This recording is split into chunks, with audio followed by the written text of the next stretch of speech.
Welcome to Founders Future, a podcast powered by Closers.io, where we dive into the journeys of innovative entrepreneurs and explore the road ahead for them and their companies. I'm your host, Jay Encarnacion, and in each episode, we uncover the stories behind impactful ventures, the challenges faced along the way, and the strategies driving their future growth. Today, we are excited to have Angel Henry, the founder of Amulet Consortium.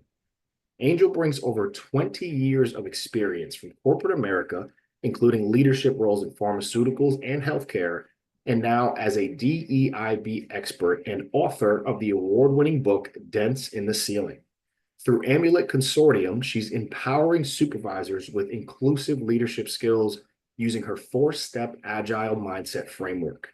She's here to share how she's transforming workplaces and her vision for scaling this mission-driven business. So let's dive right in. Angel, welcome to Founders Future. Thank you so much, Jay, for having me. I appreciate it. Absolutely. An absolute pleasure to have you on the show today, Angel. I know it's been some bumps to get you on. So happy that we can do the episode today. So let's start at the very top for our listeners here, Angel. Take us back to the beginning. What specific problem in the leadership or workplace inclusion landscape really inspired you to start Amulet Consortium in 2019? Absolutely. The catalyst was I wrote the book Dents in the Ceiling. That's what I like to call my COVID baby. So I was quite literally in the basement of COVID during that time, nights and weekends, just pouring out my experiences of what it was like being an African-American female in tech, a predominantly male-driven industry and profession. And I interviewed 30 other women that were just like me from coast to coast and put our stories into the book. And that launched the speaking career, right? So that launched Angel Speaking, which was me going around speaking about Agile, about leadership, about inclusion, about women in tech. And so I did that for a few years. And my business coach said, okay, now what? Like, you wrote the book, it's out there. How are you going to help organizations? I'm like, they're going to read the book and they're going to make change. And she's like, yeah, Angel, that's not how this works. That's not how any of this works. You're going to have to consult. You're going to have to do some hand holding. And I'm like, I don't know if I want to do that. I don't think I'm ready for that yet, because you have to keep in mind, my mindset was that of an employee. So from high school, I had been trained. I literally grew up in corporate America. And my first internship as a coder or programmer back in 2000 was in corporate, and that's all I knew was working for someone else.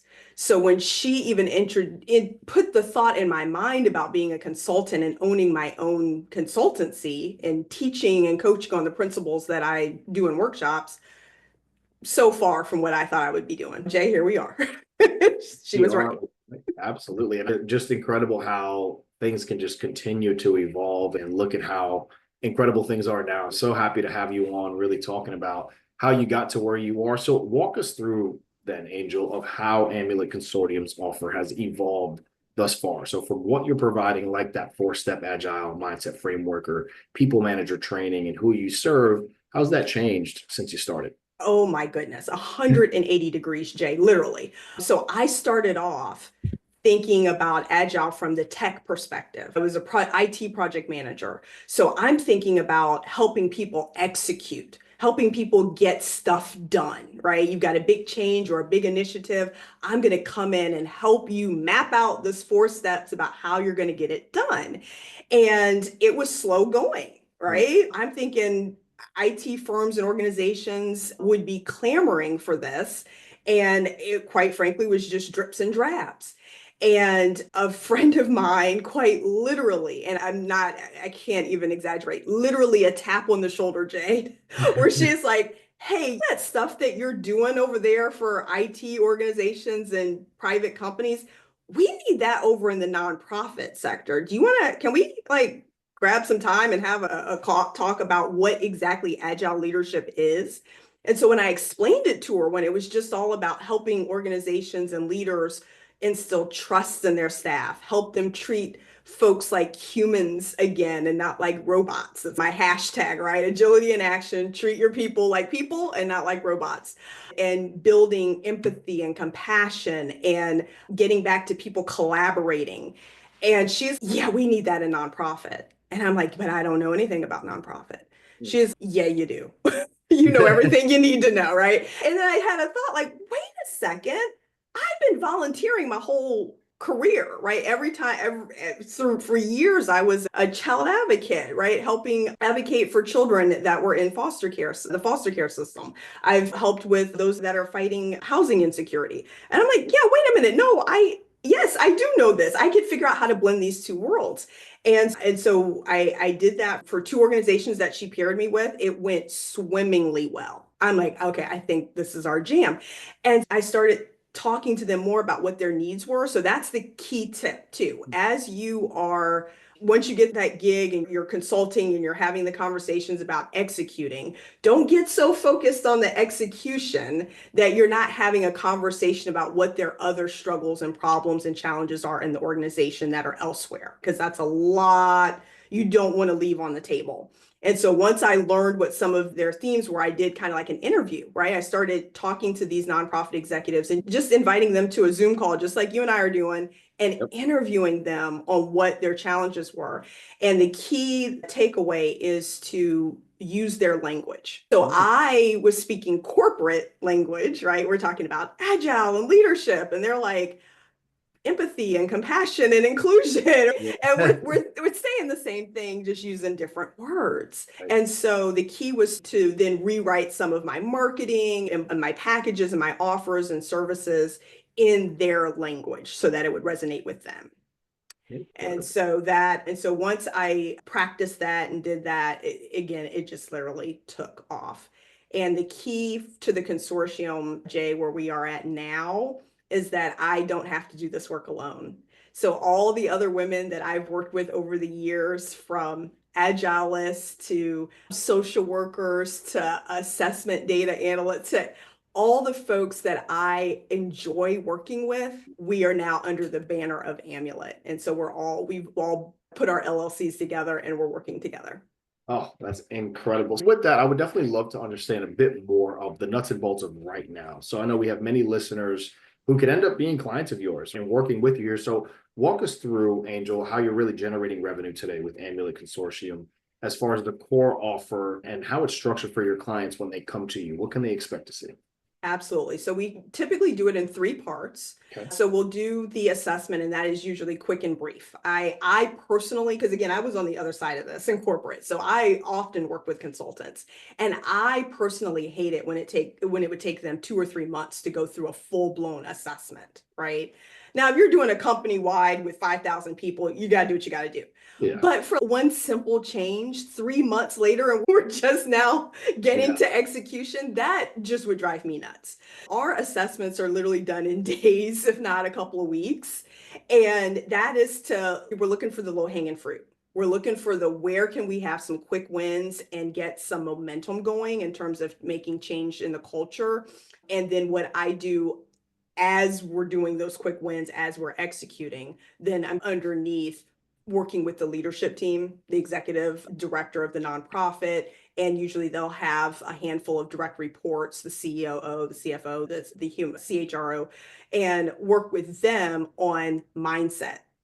Because it is a shift. It's a huge cultural shift. When we talk about agile mindset and agile leadership, this is not old school command and control. This is not, I'm Yeah. the leader, I'm the executive director of the organization. I'm going to tell you what the 5 change initiatives are and you're going to execute. We're not doing that anymore. This is very much we're in this together, very collaborative. The boots on the ground, the social workers, the people that are interfacing with their clients directly, they're the ones that know what needs to be changed. They're the ones that know the policies and procedures that need to be changed. So how do we create mechanisms in the system to where we can get that feedback and it informs the policy all the way up to the board? And then so those are the 2 parts, right? Assessment, getting the feedback from the organization, doing the mindset work and changing all along. And then the third part is where we can this is where it branches off. We can do execution, where we can help them quite literally handhold you through, walk you through some initial changes that you want to make, cultural changes you want to make in your organization, and then slowly transition for you to do that work. Or we can do some executive coaching, right? Where we do have packages, group and individual packages, where we allow for the leaders to come and do some executive coaching to help them with their own internal emotional intelligence, help them with their leadership style and hiring, firing practices, all of that good stuff. So a lot of HR work can happen that's kind of maintenance or ongoing as well. Yeah. Beautiful. So many different facets that you can turn to really provide that assistance that businesses need, especially at the top. Like so many people don't realize how much goes into being a leader in companies. And really, that's why I love what I do, because being able to speak to so many founders and really get the insights, coaching and having mentors is like the number one thing, right? It is just so Absolutely. important, especially when you're at these levels, you're dealing with so many personalities. You have to have someone like Angel in your corner to get you through the tougher times. So just incredible. Again, Angel, I'm so happy to have you on talking through what you're doing, feeling your passion through it. It's clear as day why you're seeing the success that you're seeing and where you are. And on that front, Angel, I would love to understand a bit more of the acquisition side of things for you. What's really working best right now to get new clients in the door for you, whether that be referrals and word of mouth, or are you using ads? Are you doing more organic social media? What does that look like from the outside looking in? Absolutely. Definitely organic social media has not stopped. Posting 3 times a day, right? Monday, Wednesday, Friday. I've got a virtual assistant out of Venezuela. Angie is amazing. She's been with us for a couple of years now. She's really understanding our tone and how we want to get across the visuals. One of the key things too that's different for me this year is that us, like everybody else, was using Canva and stock images and everything else, right? And one of the great tips that I got is, hey, take your team, go do a photo shoot for the day, get a crap ton of photos, and those are your stock photos. So that folks can see you physically in action, right? Working together or taking photos really quick of me doing a workshop or facilitating a session, and those become your stock photos. So that's definitely a tip that I would give founders as well, is use your own photography and get help as quickly as possible. Get help as quickly as possible. Show social media manager or an AA that's managing your calendar and doing some of that initial discovery or screening so that you can get qualified leads onto your calendar and not wasting time. Those are some things that I learned my first year the hard way. So I would definitely recommend getting help as quickly as possible. I will also say, I get it in terms of the consternation that you would feel in terms of, do I have enough cash flow to pay someone? But thank gosh, there are so many different payment models out there. It is unheard of in terms of outsourced work that's outside the US, folks that are here in the US that'll work part-time, sharing VAs, right? This is where you partner up and you're like, hey, I'm a coach, you're a coach. Let's share somebody. This is the time where I always train. I say, this is an insert brain moment. This is an insert brain moment. Get help and get creative and figure out how you get your help. It is critically important. So from the sound of it, really social media is the driving force to getting more and using that organic. Have you tested out anything on the ad side or Oh my marketing? goodness, I tried ads. Let me tell you what I found about ads there, Yeah, Jay. let's hear it. Ads are crazy expensive. Yes. And what I have personally found is that you really do need to have a good, juicy bucket to Yes. do a lot of testing. You're testing your target market, you're testing the time of day that the ad is, the platform that the ad is going out, you're testing the language that resonates with folks.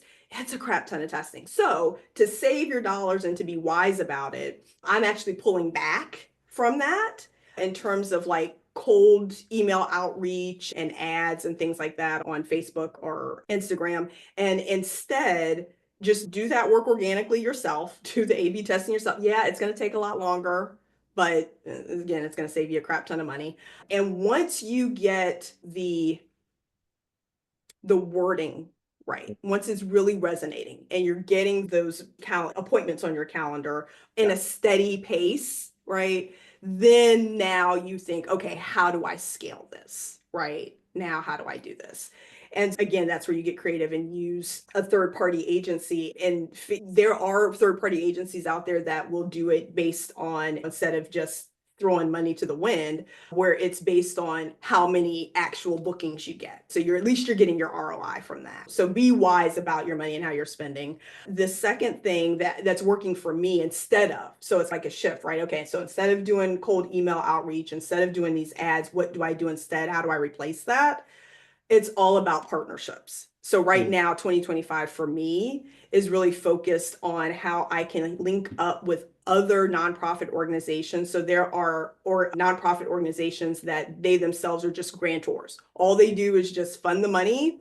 And so if there's an organization that wants to work with me, I can now partner them with the grant funder. We can together co-create a grant and submit that. They get funding to then get consultation services and our help. Absolutely amazing. I just love your energy, what you're bringing to the table, how you're thinking about things. Just incredible. So I know you mentioned a little bit earlier that you have a team around you with your partners, right? And you guys are all under the umbrella of Amulet Consortium. So as far as the sales process goes, are you handling most things on your own, or so you don't have a sales team, marketing team, or anything of that nature? It's just Angel, and then you have your partners that you work with if you need help on the That is correct. Yeah, that is correct. For now, we'll see what 2026 may bring, but for now, yes, they get me on the front end as the account executive, if you will.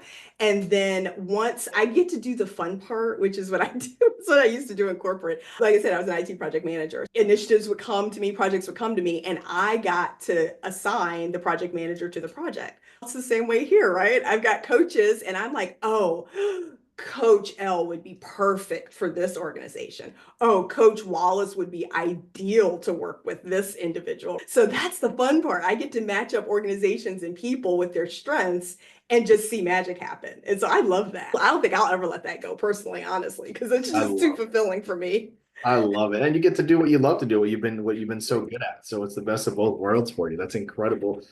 Help us understand, because again, so many of our listeners could be having some issues that you're feeling. But as far as a bottleneck goes to growth right now, what would you point that out to being, whether that be lead generation for qualified leads coming in, or converting those inquiries into clients, or delivering programs with your capacity, being that it's just you, right, and some other coaches that you're working with? What would that look like on a bottleneck side, and how you're solving that? That was my worry. When I started Amulet, I was thinking, oh my goodness, okay, I've got one person that's strong here. I've got one person that's strong here. So I've got one person that's strong in different areas. What happens if I get 3 or 4 clients that need that one individual? What's going to happen? So I joined up with an organization called Procurify Find. And it is a collective. Right now, it's a collective. I think they're going to, at the end of 2025, I think they're expanding it out to male business owners as well. But right now, it's a collective of female small business owners. And guess what we do, Jay? We partner and share work. So my capacity, just by joining this membership, literally it's skyrocketed. It's exponential. I have no throughput problem at all. If I were to get 5 contracts slammed in my lap right now today, it would not be a problem. I know exactly. I have a database of members that I can just scroll through in terms of searching for their particular niche, what they're focused on, whether it's HR, leadership, DISC and strengths finders, whatever it is, I can search for it, find it, and we partner, do an SOW contract together, and I sub it out to them. And that we have already started doing. Amazing.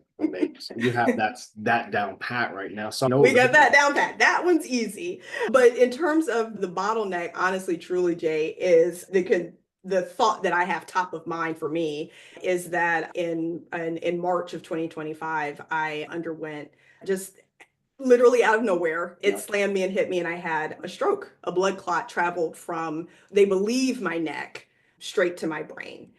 And it hit me, wham, 2:00 that afternoon. I was out, had no idea what it was. I just thought it was like a little lightheaded fainting spell. And a neighbor just so happened she was helping me pick up my son because I didn't feel good enough to drive. And she just happened to have a neuro background. She was a neurologist. She was trained as a neurologist. Who knew? And so she quickly identified and said, no, I think we need to go to the hospital. And I'm fighting her with it for a couple of hours. I'm like, no, I'm okay. I just need to eat. I'm okay. And so we make it to the hospital, and she saved me. And because she told the ER doctor what she suspected. and he thought it was vertigo. He said it would have been hours before he would have suspected a blood clot. But she told him what she suspected, and so he got me the scan, and it was a blood clot in my brain. That happened, and immediately and I thank gosh I didn't have any symptoms in terms of Yeah. traditional ones. I could still walk and talk. I didn't have any slurring or facial changes or anything like that. So I had enough presence of mind the next day to hand my phone off to my best friend and say, call my Amulet Consortium ladies and tell them what happened and tell them to pick up all and they did. Like they literally just picked up, they sent an email out to clients saying, hey, Angel's had a medical emergency. I will be your point of contact going forward. Let's set up the next meeting, or I'll be leading the next meeting. Incredible. No bit there at all. So that was the only word to describe it as a blessing, right? I'm literally physically laying in the hospital and knowing that's taken care of. Yeah. And so when you are a small business owner and it is just you, and should you get stranded on a plane somewhere, should you lose your phone and get out of contact, so should you have a medical scare and physically not be incapable of working, what do you do? So now's the time, y'all learn from me, right? Now's the time to think about those things, to have a conversation with your attorney about should something happen to you for a long period of time where you're unable to run the business, who runs it in your stead, who has the ability to write checks and collect money and pay bills and things like that on your behalf. Now's the time to think about that. We don't want to, but look at it just like estate planning, just like if you had kids and you have to think about, should I not be around, who's going to take care of my kids? Should you not be around, who's going to take care of your business? Now's the time to do that.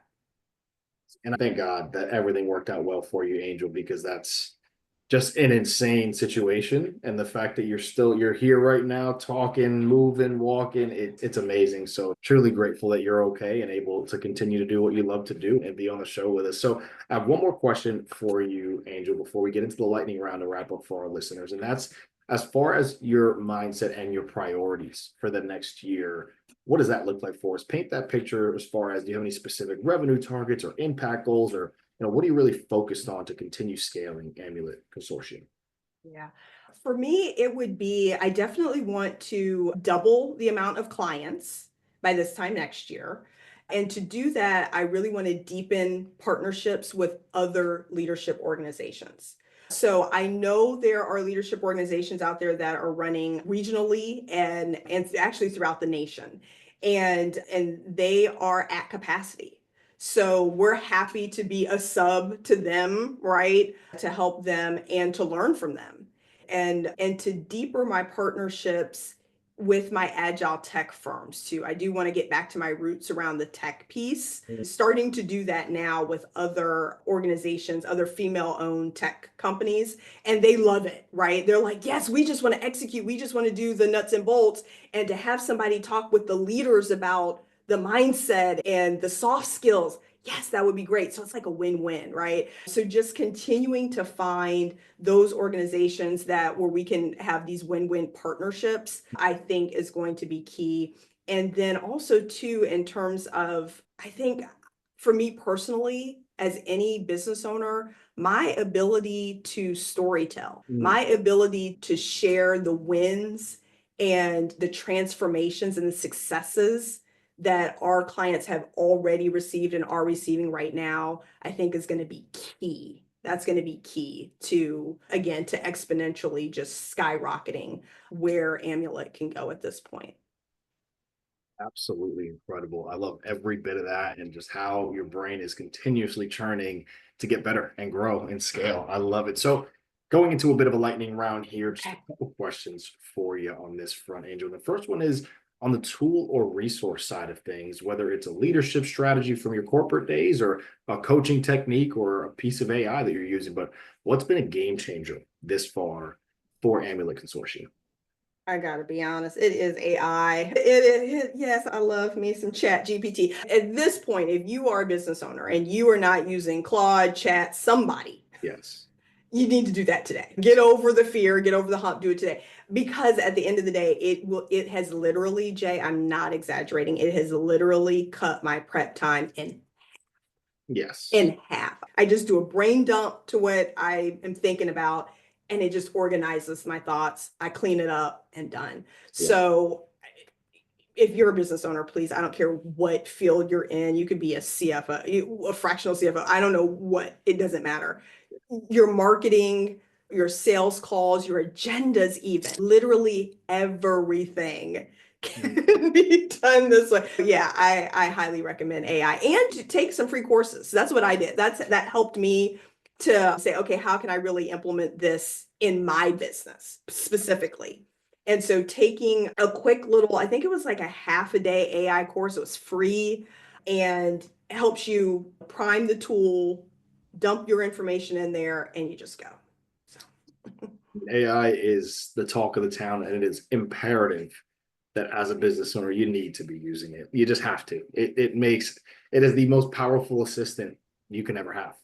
It truly is. So just to finish this off here, Angel, just been an incredible episode so far. I can't thank you enough. But for our listeners, what is a piece of advice, Angel, that you can give to our listeners right now, other founders, entrepreneurs, business owners, either just starting out on their journey or in the middle of it and want to see success like you are and have the passion that you have? What can you offer them before we wrap up? Oh my goodness. You're gonna have to get your own personal board of directors. You're going to have it. I recommend two, but if you're starting off and you only got one, you got one. But you're gonna have to have somebody that's been there and done that you can talk to. It is absolutely critical. Do not try to do this by yourself. Like, just no, right? Just don't. Like, you get involved in, again, the memberships that I'm at Queen City Women in Business or Procure-a-Find. I'm part of National Speakers Association. Whatever it is that your niche is, get a part of a community and create your own mastermind if you need to. There's tons of masterminds out there. Some of them cost $50,000 to get into. Don't recommend that going out the gate. But if you need to create your own mastermind, do it. Just do not go through this journey by yourself. It's too hard. Yeah, it truly is. And I love every word of that, and really take that and run with it, everyone that's listening right now. With that that does wrap up another inspiring episode of Founders Future. Angel, just thank you so much again. Again, a remarkable journey, and so glad that your health is good and you're with us and you're moving, walking, talking, everything is normal. So again, super grateful to be able to have you on the show, sharing your insights with us. I know you're going to continue doing some incredible things in the space. To our listeners, if you did enjoy this episode, which I know so many of you have, as did I, don't forget to subscribe to Founders Future wherever you listen to your favorite podcasts. You can also find more resources and insights at closers.io, where we're dedicated to helping businesses accelerate their growth through trained appointment setters and world-class marketing systems. Until then, keep climbing, and we'll see you on the next one.